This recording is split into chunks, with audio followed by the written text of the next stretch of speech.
Mes chers amis, Boker Tov, je voudrais que ce cours de vendredi matin sur la paracha soit dédié pour l'élévation de la Neshama de Zissel Bat Israël, dont nous commérons la Askara ce Shabbat matin, Sarah Rosette Bat Dona, Lucette Myriam Bat Rachel, Mesoda Bat Oraïda, Myriam Bat Aliyah. Yaakov ben Rivka, Félix Adani ben Emma Simcha, Mesod ben Joar, Eliaou ben Yoshua, Yosef ben Hanaflak, Pinchas ben Rachel, Immanuel ben Amram Elalouf, Moshe ben Yamna, Shmuel ben Miriam, Yitzhak Raphaël ben Yosef Marfoda, Shalom ben Miriam Amouyal, David ben Sivia Elazar et Kamous Ephraim ben Mazal Benaïs, ainsi que pour tous les malades du peuple d'Israël. N'hésitez pas à renvoyer également les noms que vous souhaitez que l'on rappelle. Parmi les différents sujets de la paracha de cette semaine, paracha de Chaye Sarah, il y a bien évidemment le mariage d'Yitzhak avec Rivka. Mais avant le mariage, il y a la mission confiée par Abraham à son serviteur Eliezer, afin qu'il aille trouver une femme qui puisse être compatible en quelque sorte, qui puisse porter en elle les valeurs familiales, pour porter plus tard la gestation du peuple d'Israël, du futur peuple d'Israël. Ce qui est tout de même assez intéressant, c'est que le passage d'Eliezer, cette mission, n'est absolument pas considérée comme étant secondaire dans le récit de la Torah, à tel point qu'on va utiliser des dizaines de versets pour nous raconter exactement ce que Eliezer avait à l'esprit, dans quel état d'esprit il est arrivé au puits d'eau, qu'est-ce qu'il a demandé à Dieu. Et ensuite, on va raconter comment ça s'est véritablement passé. Et ensuite, ils vont arriver chez Lavan et Bethuel, donc la famille de Rivka, et à nouveau, on va raconter toute l'histoire en question. Eliezer donc se met en scène complètement et il va raconter encore une fois l'histoire. À tel point, nos Rachamim nous disent, vous vous rendez compte, il y a des passages dans la Torah où on aurait bien voulu avoir ne serait-ce qu'un verset supplémentaire pour avoir des explications sur tel ou tel sujet. Je ne parle même pas de l'histoire de la création du monde. L'histoire de la création du monde, finalement, c'est uniquement quelques versets, mais c'est pas grand-chose. Donc du coup, on est sur notre faim quand on lit l'histoire de la création du monde. Alors on pourrait se dire, attends, s'il faut choisir où mettre un maximum de versets, on aurait bien voulu trouver plus de versets dans l'histoire de Bereshit plutôt que dans l'histoire racontée par Eliezer à 3 reprises. Ça nous paraît long pour pas grand-chose. Et là, je ne parle même pas donc de Bereshit, de la création du monde. Parlons simplement d'un sujet, de sujet plus technique, d'Halacha. Vous savez, il y a des tonnes de sujets dans la Torah qui nous parlent d'une mitzvah, sur lequel on a très peu de détails. Je ne sais pas, parlons des tefilines. Qu'est-ce que l'on sait sur les tefilines dans la Torah? Pas grand-chose. De mettre les paroles en question sur notre bras et sur notre tête. Quelles sont les paroles? Quelle couleur? Quelle forme doivent avoir les tefilines? Où est-ce qu'on les positionne exactement? Quel jour on doit les mettre? Tout ça, ce n'est pas écrit dans la Torah, pas un mot, rien du tout. C'est la Torah orale qui va nous l'expliquer, mais dans la Torah écrite, on n'a rien. Les halachot sur la shrita. D'accord, on peut dire la shrita quand même, c'est la base de la nourriture, c'est la base de la cacheroute, donc c'est des halachot qui sont très importants, c'est une mitzvah qui est essentielle. Qu'est-ce que nous avons dans le texte de la Torah écrite sur la mitzvah de la shrita? Rien, si ce n'est un verset qui nous dit « Tu abattras l'animal comme je te l'ai ordonné ». Point final. Comment ça, comme je te l'ai ordonné? Mais tu m'as rien ordonné, il n'y a rien dans le texte. Ah oui, mais t'inquiète pas, c'est la Torah orale. Moshe va nous dire exactement comment est-ce qu'on doit faire une shrita, à quel endroit on doit abattre l'animal, avec quel couteau, quelles sont les méthodes, etc. Mais dans la Torah écrite, rien. Un seul verset, en réalité un seul mot, comme je te l'ai ordonné. C'est tout. Et on déduit toutes les halachot, des dizaines et des dizaines d'halachot sur la shrita, d'un seul mot. Donc on voit que la Torah est avare, qu'elle n'utilise pas tellement de mots pour ne rien dire. Et des fois, pour dire des choses, elle n'utilise pas de mots alors qu'on le voudrait bien. Et voilà qu'ici, pour l'histoire de ce fameux shidur entre Yitzhak et Rivka, on va utiliser des dizaines de versets. On se dit effectivement, quand on le lit, on se dit bon, ça va, ça y est, on a compris l'histoire. Eliezer a fait les conditions, ensuite on va nous raconter comment ça s'est passé réellement, et ensuite on va raconter tout ce qui s'est passé une troisième fois donc avec les parents et la famille de Rivka. Pourquoi? Et de là, nos maîtres nous disent tu vois à quel point tu apprends de ce passage-là et de cette répétition, qui n'est absolument pas anodine du coup, tu vois à quel point des fois dans la Torah, la discussion, ou on va dire un événement de la vie d'un serviteur d'un patriarche, peut prendre beaucoup plus de place qu'une mitzvah que nous, en tant que peuple, nous devons réaliser. Cela nous montre à quel point le patriarche est particulièrement élevé d'un point de vue spirituel, et que même le serviteur d'un patriarche, Eliezer, qui n'est rien d'autre qu'un serviteur concrètement, eh bien, tu vois, le niveau spirituel d'Eliezer est tellement grand que la Torah utilise des dizaines de versets sans hésiter pour nous raconter ce qui s'est passé dans sa vie, alors que nous avons des mitzvot sur lesquels, eh bien, finalement, on n'a pas tellement de détails. Alors, prenons l'occasion, justement, prenons le temps d'essayer de comprendre qui est Eliezer. Qui est cet homme qui vit aux côtés d'Abraham et qui l'accompagne dans tous les chemins. Eliezer, Eved Abraham. Alors, on nous dit dans la Gemara de Yoma que Eliezer est effectivement le serviteur d'Abraham. Zaken, il est vieux. Vous savez qu'on a le mot zaken dans la Torah, c'est pas vieux en âge, c'est vieux en qualité, c'est-à-dire il a de la sagesse. Veyoshev Beshiva Aya. Et que faisait Eliezer toute sa vie? En fait, il étudiait la Torah avec Abraham. C'était son élève le plus adepte, le plus grand adepte de ses prescriptions. Eh bien, c'est Eliezer qui est là, sans cesse, en train d'étudier à la yeshiva avec Abraham. Amoshel Bechol Asherlo. Et quand on nous dit que Eliezer donc, est le Zekan Beto, le vieux de la maison, c'est-à-dire qui a toute la sagesse, et qui domine tout ce que Abraham possède, qu'est-ce que ça signifie qu'il domine tout ce que Abraham, qu'il maîtrise tout ce qui est possédé par Abraham? Amar Rabbi Elazar nous dit chez Moshel Betorah Trabo, il maîtrise totalement la Torah de son maître. C'est-à-dire que Abraham, bien évidemment, c'est lui qui est la source première de l'enseignement, c'est clair, mais tout ce que pouvait transmettre Abraham, Eliezer le maîtrisait totalement, de A à Z. Il avait la même prise de conscience de l'existence de Dieu et de ce que pouvaient représenter les valeurs de la future Torah que nous recevrons plus tard. Mais en tout cas, Eliezer est exactement dans la dimension d'Abraham au niveau de sa connaissance. Et on nous dit « Chez Dolé ou Mashke mitorato shel rabo le acherim » que Eliezer, il puisait les enseignements de son maître pour abreuver les autres. C'est-à-dire que nous, on a l'impression qu'Abraham et Sarah étaient les seuls à transmettre la Torah, et puis voilà, et qu'à part ça, il ne se passait rien. En fait, pas du tout. Eliezer était une cheville ouvrière, il était en permanence sur le terrain. Lui aussi, il avait tout compris, il avait puisé, et il puisait en permanence les enseignements de son maître pour les transmettre. Et ce n'est pas tout. Shayazi vikunin shelo domelo. À tel point, nous disent nos maîtres, qu'il lui ressemblait physiquement. Il était tellement dans l'adhésion, il était tellement dans la proximité de son maître, qu'il en est devenu finalement un reflet. Il est le reflet d'Abraham. Il a exactement le même visage que lui.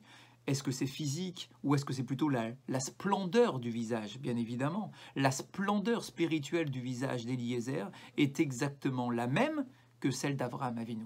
Vous vous rendez compte quel personnage exceptionnel ce Eliezer? Quel est son problème? Quel est son problème? Parce qu'il y a un problème. Eliezer a une fille. Et on peut se poser la question, et donc Chachamim pose la question, une question célèbre.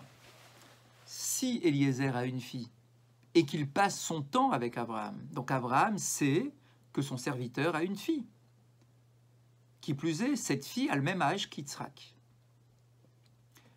Alors on pourrait se dire, le shidour idéal, il est là. Qu'est-ce que tu vas aller faire un voyage de 3 semaines pour aller de route, 17 jours de route, pour aller chercher à Haran une jeune fille, pour aller se marier avec Yitzhak, mais on ne sait même pas qui va être cette jeune fille, quelles sont ses qualités, quel est son CV, on ne sait rien sur elle, quoi. On va prendre une fille comme ça au hasard? Attends, mais Eliezer a une fille? Et en plus, tu connais la famille, Baruch Hashem. Eliezer est un homme exceptionnel. Donc on peut imaginer que l'éducation qu'il a pu transmettre à sa fille devait être à la hauteur de ce qu'il était lui-même. Donc pourquoi tu t'embêtes à aller chercher quelqu'un d'autre? Prends la fille d'Eliezer, organise le mariage avec Yitzhak, et puis Mazel Tov. Voilà, c'est terminé. Et d'ailleurs, Eliezer lui-même va avoir cette volonté. Il y a, vous savez, ce fameux jeu de mots quand il reçoit la mission et qui va d'ailleurs la raconter à Lavan et à Bethuel. Il va dire, oui, mon maître m'a ordonné d'aller chercher une jeune fille, etc. Et moi, je lui ai répondu, mais peut-être que la famille dans laquelle je vais arriver, peut-être que la famille va refuser de libérer leur fille comme ça et d'arriver chez un inconnu. Dans la Torah, dans le Sefer Torah, le mot oulaï, qui signifie peut-être qu'il va refuser de donner leur fille, est écrit sans le vav. Et ça laisse donc lire le mot Elai, pas Oulaï peut-être, mais Elai, à moi. C'est-à-dire que Eliezer lui-même était le premier à se dire « Mais Elai, à moi, cette mission, elle me revient directement, j'ai une fille. Pourquoi est-ce que j'irai chercher ailleurs? Mon souhait le plus profond, c'est que Yitzhak, le fils de mon maître, se marie avec ma propre fille. C'est la chose la plus exceptionnelle qui pouvait lui arriver. » Et donc, Eliezer le dit à Abraham, « Abraham, j'ai une fille, tu le sais bien, tu veux pas qu'on propose le mariage avec Yitzhak ?» Réponse d'Abraham, qui est une véritable gifle, qui lui donne, « Béni Baruch, ve'ata arur, ve'en arur mitdabek bebarur. » Il dit, je suis désolé Eliezer, je t'aime beaucoup, dit Abraham, je t'aime beaucoup. Mais nous faisons partie de 2 lignées complètement différentes. Quelles sont les lignées différentes? Moi, Abraham, je suis descendant de Shem, l'un des enfants de Noach, comme vous le savez. Je suis sémite. Je suis un descendant de Shem. Et notre ancêtre, Noach, a donné une bracha à Shem, mon ancêtre à moi. Et il lui a dit, Baruch, tu es béni. Shem est béni. La descendance de Shem est une descendance qui a une bénédiction. Mais toi, tu es le descendant de Kénaan.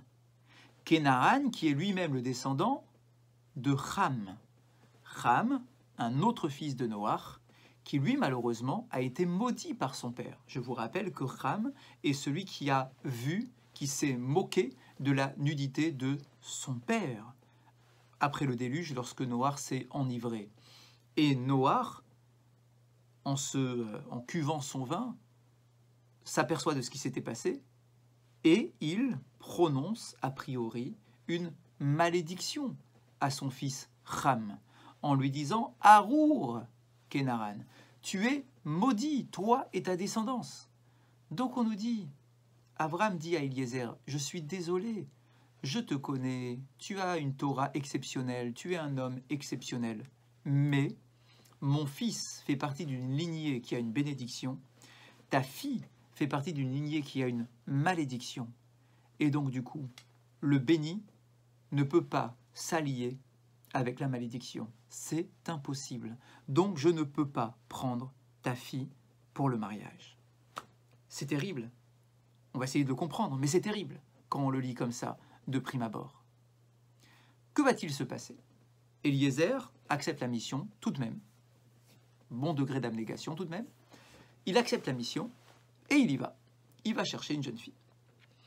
Et voilà que lorsqu'il trouve Rivka, et que Rivka amène Eliezer chez elle à la maison, le texte nous dit « Ul Rivka ach ushmo Lavan » Rivka avait un frère qui s'appelait Lavan. Vayarot Lavan el Aish achutza el haraïn. Et bien évidemment, Rivka commence à raconter ce qui s'était passé. en disant, voilà, il y a un jeune homme qui est venu pour que je me marie avec le fils de son maître. Cet homme-là, il est avec moi, il est de l'autre côté de la tente, d'accord, il faut juste franchir la porte et vous verrez cet homme-là. Et donc on nous dit que Lavan, pardon, le frère de Rivka, sort à la rencontre d'Eliezer. Vaïhi kirot et un nezem et atsemidim aliédé achoto. Urshamo a divré Rivka achoto. Lorsque donc il voit les bijoux qui ont été donnés à Rivka, il entend l'histoire que Rivka vient de lui raconter. Vaïavo elaïsh. Voilà que Lavan se tourne vers cet homme, donc vers Eliezer. Veine omed ala gemalim alaïn. Et il était donc debout. Vaïomer. Et il lui dit, beau, sois le bienvenu, rentre sous ma tente. Beau. Mais il rajoute, Beruch Hashem. Rentre, toi qui es béni de Dieu. Et là, nos commentateurs nous disent, comment ça, béni de Dieu? Mais on vient de dire que Kénaan, donc Eliezer, descendant de Kénaan, est maudit de Dieu. Qu'il a la malédiction, qu'il n'a pas de bénédiction. Voilà maintenant que Lavan arrive et que Lavan va considérer Eliezer comme étant béni alors que Abraham le considère comme étant maudit. Comment est-ce qu'il change de statut? Mais Lavan ne connaît même pas Eliezer. Comment est-ce qu'il peut, juste en l'apercevant, dire « c'est bon, tu es béni de Dieu ». En quoi est-ce qu'il est béni de Dieu? Alors, on a déjà plusieurs réponses. La première, c'est de dire, justement, comme il me ressemblait à Abraham, alors il ressemblait à Abraham, il avait le même visage et il était aussi resplendissant qu'Abraham. Alors du coup, il est considéré comme étant béni de Dieu. Et Lavan ressent ça, bien évidemment, lorsqu'il voit Eliezer. Bon. Deuxième chose, c'est qu'en réalité, Eliezer a reçu ce titre de béni au lieu d'être maudit, justement parce qu'il s'est mis pendant toutes ces années au service d'Abraham. Il est au service d'Abraham depuis des années. Il a puisé sa Torah, sa connaissance, sa promiscuité, son lien avec Akadosh Baruch Hu, et donc il va passer d'un statut de maudit à un statut de béni. Et comme nous disent nos maîtres, Umaïm Eliezer aliédé chez Shiret et Tzadik be'emuna yatsa miklal arur lechlal baruch. Et donc Eliezer, en servant le tzaddik qui était Abraham, est sorti de son statut de maudit pour être béni. Alors, on doit revenir effectivement à l'origine de sa malédiction. Nous avons dit qu'il était maudit parce qu'il était descendant de Kénaan. Bon, très bien. Kénaan est lui-même descendant de Ham. Très bien aussi. Mais est-ce que Ham a été vraiment maudit? Est-ce que l'on peut imaginer qu'un père en arrive à maudire son fils? Est-ce que c'est bien ça que vient nous apprendre le texte? Et en fait, nos Chachamim nous demandent d'avoir une lecture un peu plus fine sur la situation. En fait, il ne s'agit pas d'une malédiction. Il s'agit d'un conseil. Aetza Tova. Et regardez ce que écrivent nos commentateurs. Ine Eliezer aya Kenaan. Donc on est bien d'accord, Eliezer est descendant de Kenaan. Venehemar, Arur Kenaan. Or, il est dit à propos de Kenaan, maudit soit Kenaan. Mais ça ne s'arrête pas là. Le texte rajoute, Eved Avadim, il devra être le serviteur de ses frères. Nous, on voit ça comme une malédiction. Ah, tu vois, ça doit être un serviteur, ça doit être un esclave. C'est une malédiction que le père donne à son fils et à sa descendance. En fait, pas du tout. C'est un conseil qu'on lui donne. Noach est en train de dire à Ham, écoute, tu as des pulsions qui vont être difficiles à réfréner, à canaliser. Et donc, si tu restes sous la domination de ces pulsions, effectivement, tu es maudit.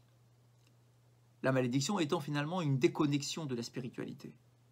Parce qu'un individu qui est tiré uniquement par ses pulsions, par ses désirs, par son sang chaud, alors effectivement, il ne peut pas être lié à la spiritualité de la Torah.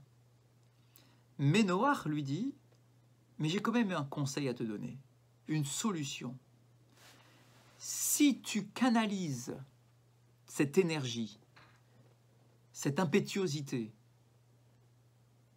et que tu la mets au service de la Torah, alors tu pourras effectivement perdre ton statut de malédiction pour rentrer dans un statut de bénédiction. Et en fait, la grandeur d'Eliezer, c'est que lorsqu'il accepte cette mission, il la prend à 100%. Il est au service de son maître, il est au service d'Abraham. Or, on a un principe qui nous dit « Shlucho shel Adam kemoto », que l'émissaire d'un individu devient l'individu lui-même. On a plein d'exemples comme ça. Prenez l'exemple, par exemple, de la veille de Pessah. La veille de Pessah, je dois rechercher mon Hametz. D'accord? Maintenant, imaginons que j'ai une résidence secondaire et que je ne peux pas m'occuper de la vérification du Hametz dans cette résidence secondaire. Ou bien même à la maison. Je ne suis pas à la maison, je ne peux pas effectuer la recherche du Hametz. Eh bien, la halakha va nous dire que l'on peut nommer, que l'on peut désigner un shaliach, un émissaire, un représentant, qui va faire la mitzvah en mon nom. Eh bien, nos maîtres nous disent que ce shaliach, en réalité, ce n'est pas simplement qu'il le fait en ton nom, c'est que le shaliach, c'est comme si c'était toi. C'est comme si c'était toi-même qui faisais la mitzvah. Eh bien, ce principe purement technique d'halakha, on doit l'appliquer au lien qui existe entre Eliezer et Abraham. Eliezer accepte cette mission à 1000%. Il devient le shaliach, il devient le bras d'Abraham. Et en fait, le shaliach de quelqu'un devient le quelqu'un. Il est exactement comme Abraham. Il est au degré spirituel d'Abraham. Il devient Abraham. Et il prend de la spiritualité d'Abraham. Il s'est tellement consacré à Abraham qu'il a pris de la bracha d'Abraham. Alors on pourrait dire, mais s'il a pris de la bracha d'Abraham, alors il est plus maudit cet homme-là. Pourquoi Abraham lui dit « Ah non, non, non, toi tu es maudit, je ne peux pas donner ta fille à mon fils ». Mais attends, mais ça fait déjà des années, ça fait des années. Qu'est-ce qui change? Pourquoi quand il arrive chez Lavan, donc c'est l'histoire de quelques heures, lorsqu'il arrive chez Lavan, il est tout de suite béni? Ben non, pourquoi il n'est pas béni déjà quand il était chez Abraham? Ça fait des années qu'il vit avec Abraham. Il devait déjà avoir cette bracha et perdre son statut de malédiction, déjà avant. Et en fait, nos commentateurs nous disent, il lui manquait une ultime épreuve, un test ultime. Lequel? C'est que pour être au service de quelqu'un, il faut une abnégation complète, c'est-à-dire devenir totalement transparent et faire en sorte que la volonté de l'autre devienne ma propre volonté. Vous vous rendez compte ce que cela exige?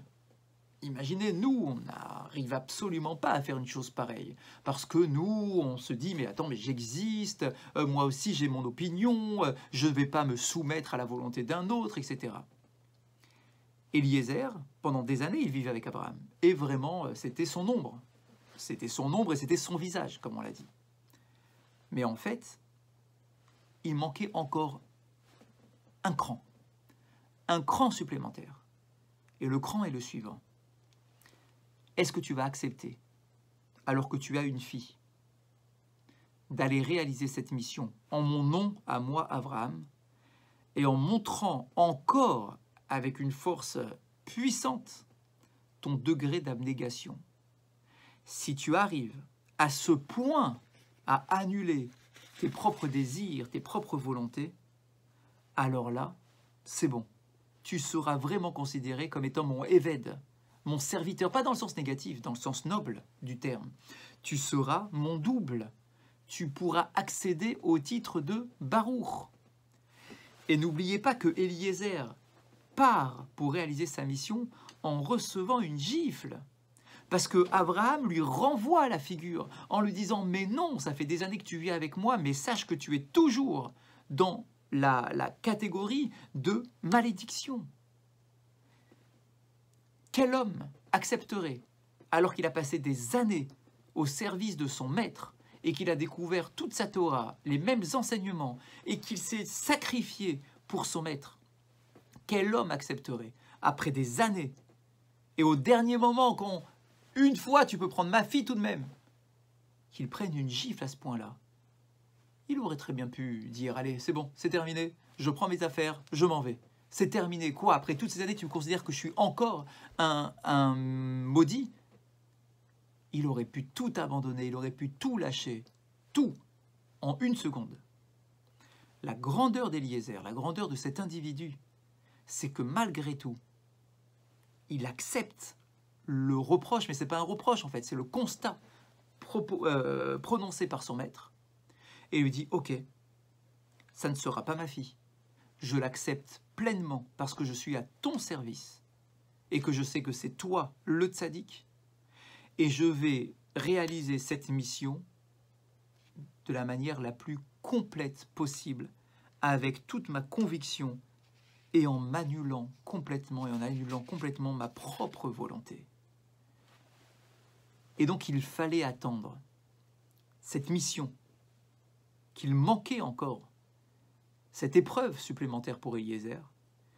Et dès qu'il arrive justement chez Lavan, et que ça y est, il avait passé la mission, ça y est, il a donné un cadeau à Rivka en lui disant, ça y est, tu es consacré au fils de mon maître, ça y est, c'est terminé. Je n'ai même plus maintenant l'idée que ce soit encore ma fille.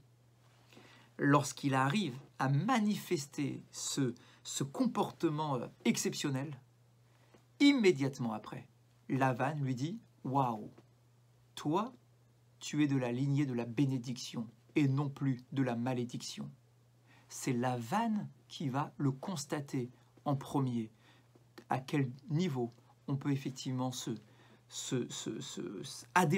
adhérer à un tzaddik, s'annuler totalement face à la volonté de la Torah et du tzaddik et changer de statut. Et là, peut-être que c'est la leçon la plus importante.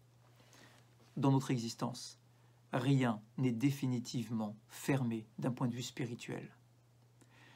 Même si tu penses que les portes sont toutes bouclées, toutes fermées, à double tour, et que tu n'arrives à rien d'un point de vue spirituel, et que tu ne peux pas t'élever, que tu n'y arrives pas, la Torah vient nous apprendre à travers cette histoire que rien n'est définitivement figé dans l'approche de la Torah. Le pire est quelqu'un qui a le titre de maudit. On ne peut pas imaginer pire. Même celui-là peut s'en sortir lorsqu'il a de l'énergie, lorsqu'il a de la force, lorsqu'il a de la volonté, et lorsqu'il manifeste cette volonté dans sa vie concrète, eh bien même celui qui a le titre de maudit peut devenir béni, être une source de bénédiction et rentrer finalement dans le lien, dans l'intimité avec Akadosh Baruch Hu, et nous l'apprenons d'Eliezer. Eliezer va avoir une fin exceptionnelle, il va arriver au Gan Eden, enfin, on raconte des tas de choses sur la suite de l'histoire, mais retenons juste cela. Ne jamais baisser les bras, ne jamais abandonner, ne jamais croire que c'est trop tard ou que nous sommes pas ou pas assez aimés par Akadosh Baruch Hu. Rien n'est figé dans notre vie spirituelle et nous pouvons toujours passer d'un extrême à l'autre. Même quelqu'un qui serait maudit peut devenir totalement béni par Akadosh Baruch Hu et par les hommes. Voilà ce que vous pouvez dire sur ce thème de la paracha. Je vous souhaite de passer un très très bon Shabbat et je vous dis à lundi pour la suite de nos cours.